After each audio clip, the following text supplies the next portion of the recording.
అదే RTV app వార్తల్ని క్షణాల్లో చదివే అవకాశం ఉంటుంది. ఒక న్యూస్ పేపర్, ఒక టెలివిజన్ ఛానల్ మీ చేతుల్లో ఎప్పుడూ ఉంటాయి.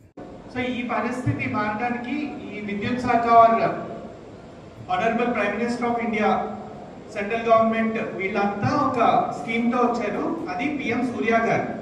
ఈ సూర్య గారితో ఏంటంటే మనం ఈ పెరుగుతున్న ఎండలు ఆర్ ఈ క్లైమేట్ చేంజ్ ఏదైతే ఉందో దాంతో మనము ప్రొడక్టివ్ గా మన కరెంటు బిల్లు ఆదా చేసుకుంటూ పర్యావరణానికి కూడా కొంత మేలు చేస్తూ, సో అంటే ఇందులో మన బెనిఫిట్ ఉంది, లైక్ మనకి ఇండివిజువల్ గా ఎకనామిక్ బెనిఫిట్ ఉంది, అలాగే ఎన్విరాన్మెంట్ కి కూడా బెనిఫిట్ ఉంది. చాలా రేర్ గా ఇలాంటి స్కీమ్స్ వస్తూ ఉంటాయి. సో అందులో ఒకటి పిఎం సూర్య గారు. ఇప్పుడు వేదిక మీద ఇందాక మాట్లాడిన వాళ్ళంతా చెప్పినట్టు ఏంటంటే, లైక్ మనం ఇంతకు ముందు ఇందాక ఆయన చెప్పినట్టు 2500 బిల్లు వచ్చే చోట ఆల్మోస్ట్ ఒక 50 to 60% సేవింగ్స్ ఉంటాయి కరెంట్ బిల్ మీద.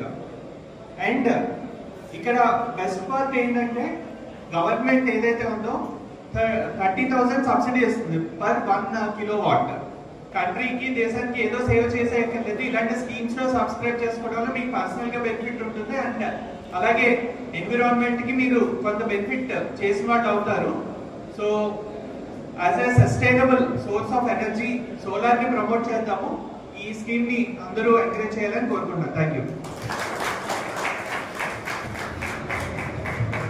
సార్. ఈ పిఎం సూర్య గారు ముక్తి యోజన స్కీమ్ అనేది మన సెంట్రల్ గవర్నమెంట్ స్కీము. మన డిపార్ట్మెంట్ ద్వారా ఇది లాంచ్ చేశారు. దీని ద్వారా ముఖ్యంగా ప్రయోజనాలు ఏమంటే, విద్యుత్ వినియోగదారులకు తమ అధిక బిల్లులు వచ్చే వాళ్ళు ముందు దీన్ని ఉపయోగించుకుంటే దీని ద్వారా సోలార్ యూనిట్లు ఉత్పత్తి అవుతాయి. ఆ యూనిట్లు ఉత్పత్తి కావడం వల్ల వాళ్ళకి కరెంటు బిల్లులు చాలా తగ్గిపోతాయి. 1 కిలోవాట్కి 4 యూనిట్ల వరకు పర్ డే, అంటే ఒక రోజుకి 4 యూనిట్లు వస్తాయి. ఒక 3 కిలోవాట్ పెట్టుంటే 12 యూనిట్ల వరకు ఆదా అవుతాయి, డైలీ రికార్డ్ అవుతాయి. మీరు వాడే దానికి 12 యూనిట్ల లోపలికి వాడితే ఎక్సెస్ యూనిట్లకి మేము డిపార్ట్మెంట్ తరఫున వాళ్ళకి రిటర్న్ బ్యాక్, అంటే వాళ్ళ అకౌంట్ నెంబర్కి ఇస్తాము. కాబట్టి ప్రతి ఒక్కరూ ఈ సోలార్ని ఉపయోగించుకొని విద్యుత్ బిల్లుని తగ్గించుకోవడం వల్ల మళ్ళా పర్యావరణం కూడా కాలుష్యం తగ్గించి ఈ థర్మల్ ఐడల్తో పాటు ఈ సోలార్ ఎనర్జీని మనం పెంచుకోవాలని చెప్పి గవర్నమెంట్ దీనికి సబ్సిడీ కూడా ఇస్తుంది. 1 కిలోవాట్కి 30,000, 2 కిలోవాట్కి 60,000 సబ్సిడీ ఇస్తుంది. 3 కిలోవాట్ వరకు పోతే 78,000 వరకు వస్తుంది.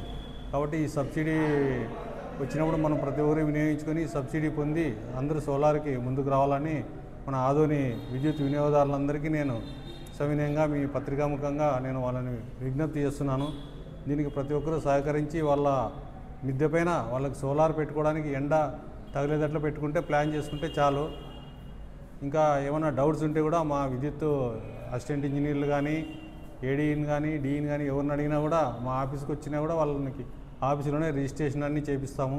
దానికి వెండర్లో మా ఆన్లైన్లోనే రిజిస్టర్ చేసుకున్నాక దానికి ఏం ఫీజు ఉండదు. రిజిస్టర్ చేసుకున్నాక వెండర్స్ వస్తారు, వెండర్స్ ఆన్లైన్లో కనపడతారు. మనం మీ ఇష్టం ఏ కంపెనీ వాళ్ళతోనైనా చేయించుకోవచ్చు. పనులు చేయించుకొని మాకు అవి డీటెయిల్స్ సర్టిఫికేట్లు అన్నీ మాకు ఇస్తే మేము ఆన్లైన్ అప్లోడ్ చేసి వాళ్ళకి సబ్సిడీ పడే విధంగా చేసి వాళ్ళకి మీటర్ మేము పెడతాము. ఆ మీటర్లో సోలార్ ఎనర్జీ రికార్డ్ అవుతుంది, మీరు వాడే వినియోగం రికార్డ్ అవుతుంది, 2 ఇంపోర్ట్ ఎక్స్పోర్ట్ రికార్డ్ అవుతారు. కాబట్టి సోలార్ ఎనర్జీ మీరు ఎంత ఎక్కువ సోలార్ జనరేట్ చేసుకుంటే మీకు అది ఆదాయం మాత్రమే ఉంటుంది. మన బిల్లులు తగ్గించుకోవచ్చు. మన ప్రభుత్వానికి అందరికీ సహకరించిన వారు అవుతారని నేను పత్రికాముఖంగా కోరుకుంటున్నాను. మరిన్ని వీడియోస్ కోసం ఛానల్ ని సబ్స్క్రైబ్ చేయండి. లేటెస్ట్ అప్డేట్స్ కోసం వాట్సాప్ ఛానల్ ని ఫాలో చేయండి. అండ్ లింక్ డిస్క్రిప్షన్ లో ఉంది.